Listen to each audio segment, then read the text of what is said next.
presidente ng isang samahan ng senior citizen sa Bulacan. Ginawa raw bahay ang kanilang opisina na bigay ng pamahalaan. Ang kalokohan niyan, hulog sa bitag. Si Cabeles, na presidente namin ng asosasyon na SISCA, ay bulok na bulok yung pangangasiwa niyan sa amin. Hindi karapat-dapat, dada ng dada, wala naman siyang ginawa. Yan ang panggagalaite ng isa sa anin na pong senior citizens sa San Isidro Senior Citizen Association o SESCA sa Barangay San Isidro sa San Jose del Monte, Bulacan. Taong 2005 daw matatag ang kanilang samahan at mapili bilang presidente ng samahan si Macario Cabiles. Noong una, maayos daw ang pamamalakad ni Macario. Pero ilang buwan lang ang nakalipas, bigla na daw siya nagbago. Ang kanilang opisina daw na dapat sana'y napapakinabangan nila, ginawa raw bahay.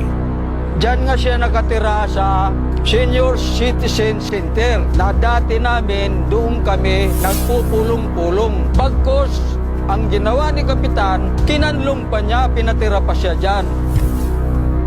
Ang sumbong, kilos pronto pinuntahan ng Bitag T3. Pagdating sa lugar, inabutan naming sarado ang kanilang opisina. Isang miyembro ng lupo ng barangay ang aming naaktuhan.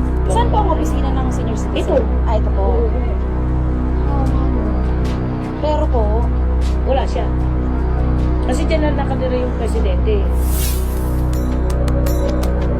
Maya-maya pa humarap na siya sa amin. Agad kaming nag-imbestiga.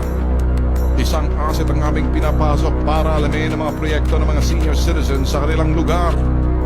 Sa unang tingin, akalain mong isang ordinaryong opisina lang. Pero sa buo sa kamerang iba't ibang home appliances tulad ng rice cooker, electric fan, mga kitchenwares at higaan na may mga nakakalat para damit. wala po kayong kasama dito, tay. Ano po ito? Kasi yung bahay ko, kailangan ma-repair. Kaya wala kang budget ako. Paano po yung ano nyo dito? Mga gastos sa kuryente? Ako na yun. Sa patuloy na pagsisiyasat ng Bitag T3, isa rin pala siyang lupo ng kanilang barangay. Pero ano po talaga yung pinaka-posisyon nyo? Ako dati ay matugatan niya ako. Sa dokumentong ibinigay ng Barangay San Isidro, pirmado at aprobado raw ng board members ng kanilang barangay ang pagpapatira kay Cabiles. Pero ang naturang dokumento hindi raw nakarating sa mayor's office. Yung mga pagpagyan ng pinaka-committee na tinitingin dito sa kaso ng Sir Cabiles, magiging magiging hato namin yan. Either tanggalin namin ang possibility kung talagang malibang kasalanan sa mga senior citizen doon, o di kaya ay ihain namin na magkaroon ng anak ng eleksyon. Kinuha na rin namin ang panig ni Cabiles. Ilang araw ang nakalipas matapos siyang maaktuhan. Paliwanag niya, pansamantala lamang daw ang kanyang naging pagtira sa opisina. Ang pagtira ko dito is legal dahil supportado ng buong samahan, supportado ng kapitan at saka yung presidente namin sa Senior Citizen Federation. Kung nahalata ko na gano'n, inano nila ako sa tolpo is automatically sumibat na ako para maiwasan na lang po ang gulo.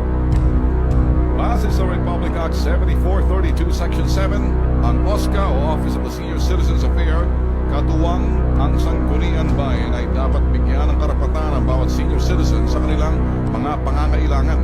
Nakasaad din sa Revised Penal Code ng Philippines, Act No. 3815, Article 217 o ang malversation of funds of property o paggamit ng pondo at pag-aari ng gobyerno ay ipinagbabawal. Kaya panawagan ng mga senior citizen. Dapat maalis siya dyan para magbago kami ng presidente.